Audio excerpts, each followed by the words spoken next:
Jaz nisem dobil z njegove strani nobenega vabila.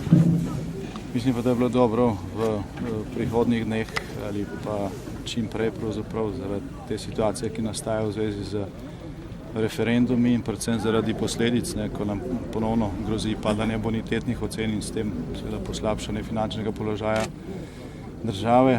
Govoriti z vsemi tremi predsedniškimi kandidati, mislim, da bom v kratkem dal takšno pobudo in jih povabil na razgovor, kjer v naslednjih dneh oni pač imajo v rokah močno orožje vpliva na slovensko javnost, tudi na ravnanje politike preko svojih nastopov. V nedeljo bodo predsedniške volitve in neko enotno sporočilo za njihove strani bi bila dobrodošla pomoč konsolidaciji te situacije. Ali gre pričakovati, da se boste z gospodom Jankovićem torej v prihodnje sedli za skupno mizo?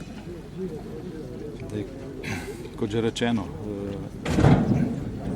nekega neposrednega vabila jaz nisem dobil, tudi nihče ni predlagal, da bi se sestala koordinacija predsednikov parlamentarnih strank in vodij poslanskih skupin.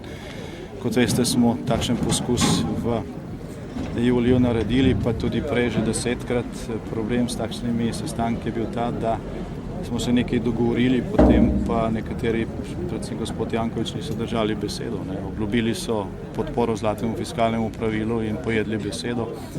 Obljubili so podporo referendumski zakonodaji in pojedli besedo, oziroma predlagajo uveljavitev še leta 2015.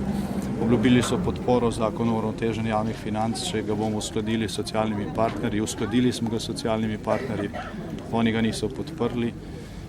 Odkar obstaja ta stranka, so govorili, da ne bodo predlagali referendumov, pa so vložili podpis za referendum za en zakon, za drugega pa so podpise skenirali, tako da postavlja se vprašanje, ali so takšni dogovori smiselni. V tem primeru mislim, da je bilo zaradi javnomnenjskega učinka bistveno bolje, da se trije predsedniški kandidati poenotijo glede odnosa tako do protikriznih ukrepov, kot tudi do strukturnih reform in tudi do te potrebne spremembe referendumske zakonodaje, pa tudi do vpisa zlatega fiskalnega pravila v ustavo. Če bi z te strani prišla neka enotna podpora tem ukrepom, potem bi jih lažje tudi politično uskladili, sprejeli v parlamentu z večjo večino kot navadno, za nekatere itak potrebna dvotretjinska večina in s tem tudi pomembno izboljšali javnofinančni položaj države.